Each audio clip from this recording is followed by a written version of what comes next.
Hello, how are you, Murewa? Hello, Shawna. It's great to speak to you. I'm excited. It's so good to see you. And you're one of the first fellows that I met when I started as a new CEO of Camelback Ventures. Welcome so much to Humble and Hungry. Thank you. I just introduction of myself very quickly for those who don't know me. Again, my name is Shawna Young. I'm the newish CEO of Camelback Ventures. I started about 6 months ago, and it was so amazing to be able to meet Murewa Olubela um, as one of our 2024 Camelback Fellows in the tech space. And so being part of the final week for Camelback 2024 was amazing. What's the name of your cohort again? Uh, You remember? yes, can we not say? Okay, we won't say it out loud. Okay, we won't say. But what I appreciated about you, Marewa, is like your energy, your passion. You were so positive about being able to make the world a better place, in particular for your people who are trying to learn more language, their native language, and things like that. And so I'm excited to have this conversation with you. Um, I wanted to start by saying again, Humble and Hungry is a way in which we have conversations, and particularly with our fellows, about the work you're doing in your community and ensuring that others know about your amazing impact on the world. And so I'd love for you to just start by telling us a little bit about yourself, your story, and why are you focusing on your venture? Absolutely. So, as you mentioned, my name is Murewa Olubela, and I was an Alaska Fellowship of Camelback, and I'm the CEO and founder of Erudyte. I'm a Nigerian, moved to the US in 2010, and I was an international student. I come from a family of educators. Half of my family is educators, and half is in like finance and banking, and some other part of it. And in college, I watched my fellow international students when they come from English speaking countries just navigate school and the disparities and struggles that come with it. And it was something that I knew that I always wanted to fix. And I did in a little bit way when we're in college, but like trying to fix things like world hunger, like poverty, it's such a very big thing that you always need an inroad into it. And later found an inroad, which led and resulted into Erudite. Why I decided to be an entrepreneur is to create my own part first and foremost, but also to be able to make impacts and changes in the things that I see, and just to be a very much active participant in a global citizens. I see entrepreneurship as a convergence of my life experiences and my desire and passion for solving, issues and problems that we face in the real world, and being able to just enact change in any way, I think makes life meaningful, and that's why we're on earth. So yeah. I appreciate you sharing that. And tell me about how it felt to get the notification that you were a Camelback Fellow. And It what's was your amazing. like as a fellow with us? Yes, it was incredible, and I couldn't believe it, because also um I think that Danielle had called me, and they got my voicemail and said, "Hey, we have a question for you." And then I had to call back. It's like, "Oh, we want to, you know, invite you to stuff." And I was like, "Oh my god, this is amazing, incredible." Um, and any kind of thoughts or ideas that I had before does not compare to the actual experience itself. It was the best experience that I've ever had. I love my Camelback coat and my Camelback Fellow. And it was just a very place of centering myself, which I needed, but also giving me a place of rest, but also one that it helps me want to do better and move forward, and realizing, this is a marathon, is not a sprint. So it's important that everything all works together and fit together. And I'm grateful for Camelback for that. Thank you for sharing that. Is there anything specific that's really helped you in your journey as an entrepreneur from your Camelback experience as a fellow? Yes, I think that they're very invariable network of, you know, expert benches. We had, our coach, which was amazing. I love my coach, and also just my peer. Like, we're still in our group, in our in our text chain and group, still talking, still supporting each other. Erin and I were on a panel 2 weeks ago at a conference, and we're always looking, to support each other, and we try as much as possible to meet every month. To make sure that we're helping each other grow. It's just, for me, Camelback was just a very unique space. And I tell people, even though I still say it, I still struggle to put into word exactly how unique the space is. You just have to be there to experience it, of just this outpour of support for you.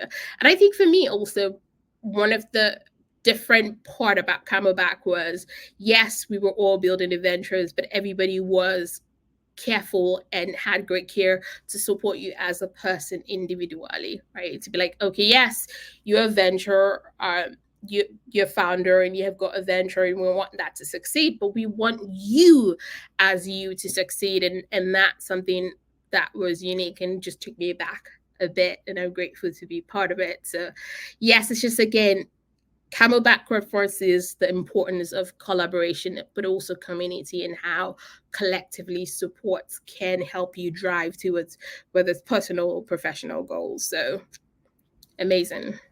I have to agree with you. It's like when I'm talking with folk about what makes Camelback special, and not just being with you all at your closing week, I was at the welcome week for our next cohort.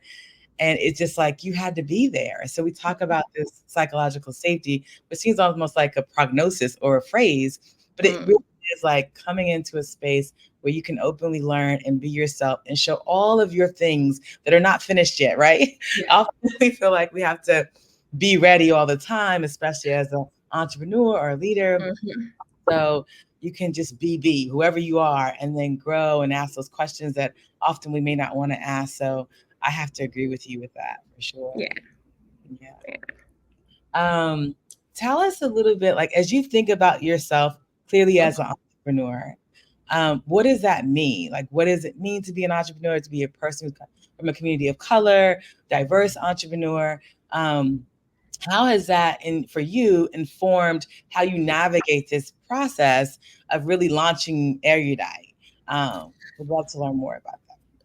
Yeah. So for me, entrepreneurship or starting anything is about creating opportunities for yourself, first and foremost, but also for others. Both the team that you build, the people that you bring into your network, and whoever clients or customers or end users you're serving, right? So you go from, oh, I have this idea of how to make a change in whatever way, and I have to build it into an impactful venture. Like I said, it takes a community, but it also takes things like resilience, being able to be adaptable, and willing to pivot when needed, being able to find solutions to problems, because a lot of problems would arrive. And yes, you have the innovation aspect of it, but it's more than just building a venture or a business or whatever it is, or a nonprofit. You are outrightly coming to a place to challenge existing norms, existing systems, in a way to create equity and to drive meaningful change. And as a person of color, as an immigrant, as a white person, as a minority or whatever of the identity that you might ascribe to me, like, entrepreneurship allows you, it's a powerful tool, because then you're taking control of your economic destiny, which is something that wasn't afforded to women for a long time ago. It wasn't afforded to people of color a long time ago, and being able to take control of, this is me, this is where I want to go, and this is what I want to drive to, and do it and bypass barriers, while also navigating or addressing systemic inequalities, like creating businesses. People of color entrepreneurs, you can generate things like wealth for yourself. You can generate enough generational wealth. You can change your community. You can provide employment. You can filter and reinvest into your community. All that, which leads to greater independence and empowerment. So it's more than you. Like it's a great microcosm that leads into the community, fostering talents, bringing solutions that resonate deeply. So yeah, I would say it's a cycle of upliftment overall. Yeah, thank you for sharing.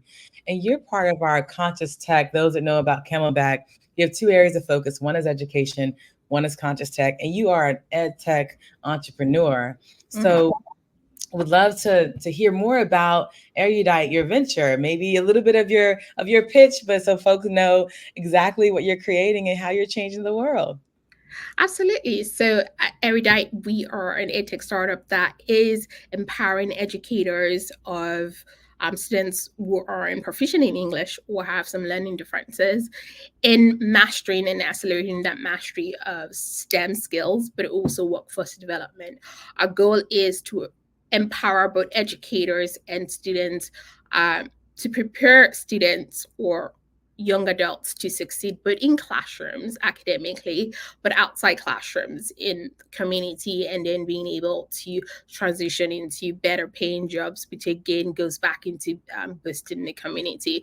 So yeah, that's what we do. We believe education and preparation helps us change how we go forward in the future.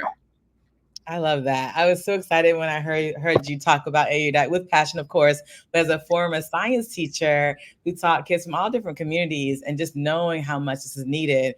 And it really brings me to my next question about how you think about how technology can help reduce disparities in communities of color in particular and in education. Would love to hear your perspective on that.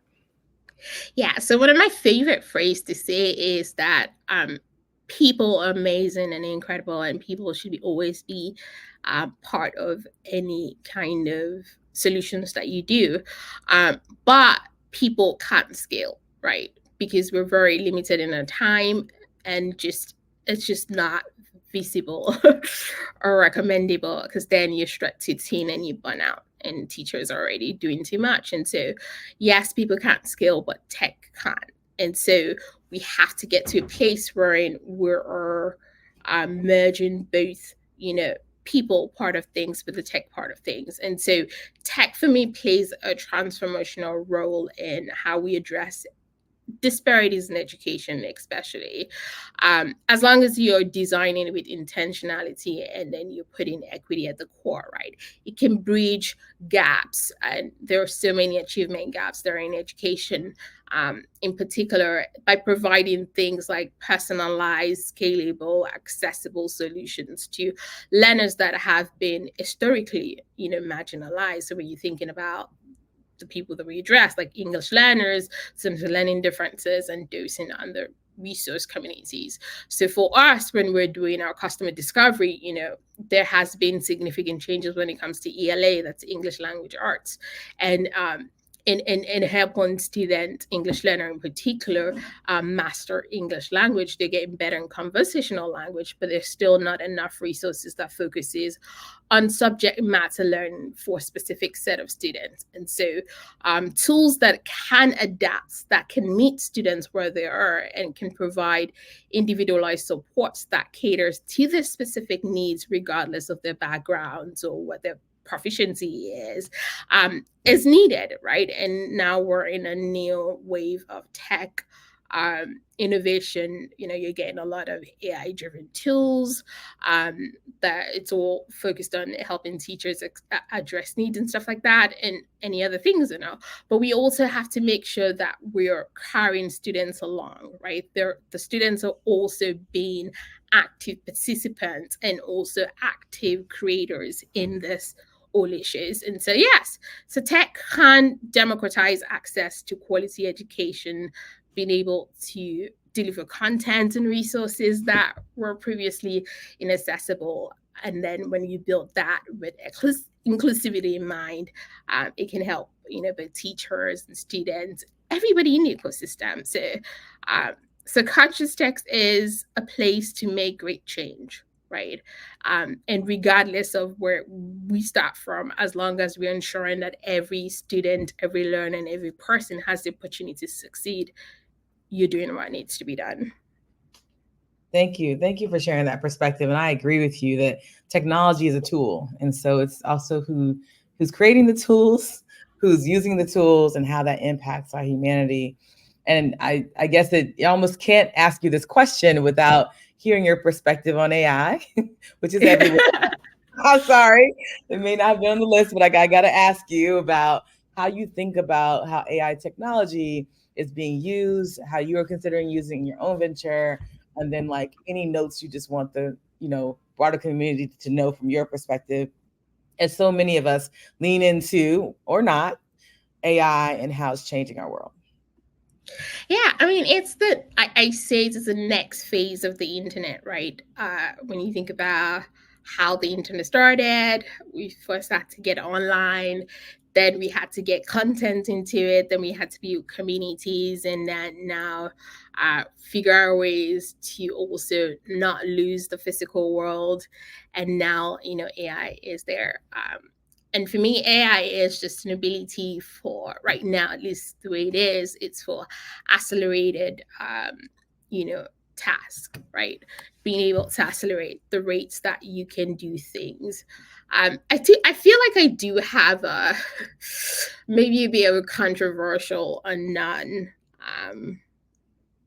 I don't know, way of looking at AI. I see AI as a tool, right? It's a tool that you use to build whatever you want to build. And I honestly, personally think that not every company or not every startup has to be an AI company, because like not every company or not every organization is a tech company, right? Schools use a lot of tech, bank use a lot of tech, but we don't call them tech companies, even though they build and they create their own things and stuff like that. So um, as long as we're very aware of what we currently have in ground and being able to create and imbibe it into the solution. As one of my mentors would say, the problem is what that matters. The problems that you're trying to solve itself is what that matter, not the tech itself. Right? Fall in love with the solution and with the problem you're trying to find a solution to, and every other thing else, falls into place. And so, yes, AI is amazing, and yes, you're having this huge conversation with a hype or trend or whatever it is, or if you want to say, or whether you think it's a bubble or not. AI is here to stay, and it'll keep evolving. We just got to make sure that we are keeping in pace with the benefits of it and not making it the all and everything of it. Especially in education, right? I think there's more need for more AI education and AI training, for students especially, right? So that they understand it, so that this is I don't want to say language, but it's something they're so much familiar with it that they're native to it, because it would affect the future that they come into, the future workforce they come into. So for them to be very versed into it, but in terms of like just having another AI tool geared at teachers and students, we may or may not need that, and that's okay, right? That's okay. There are a million and one things to solve in education and the world itself that we can tackle into it. But AI is, again, it's a tool. We use it, in Erudyte, to help accelerate certain things, to help increase certain things, and also to help us be able to personalize things at a faster rate. So I love technology, and I love society and how we adapt and change, and it's incredible. So yeah, that's how I feel. No, thank you for sharing that. And as you were sharing, I was also thinking about how you get a new tool integrated into a school or with educators, because often as educators, our heads are down and we're just trying to get the piece done or the goals met or the lesson created and distributed, implemented. And so curious as to how you are thinking about integration of Erudyte into either schools or with educators and students, and what strategy you've been using to help have more traction with Erudyte. Yeah, so we partner closely with teachers, right? We continue touching base with them. And we are very much conscious of ensuring that, Erudyte integrates into the current school system, into the classroom itself. That's important for us. And also just being open to different ways, like things like after schools, open with,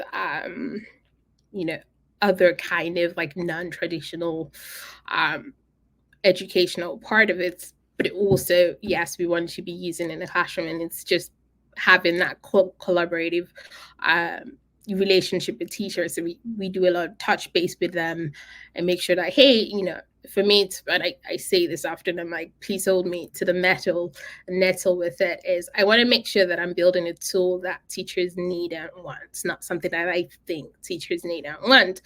And the way to do that is just talk to teachers. They would always tell you what they need, like ask them, have them use it. They'll tell you if it doesn't work.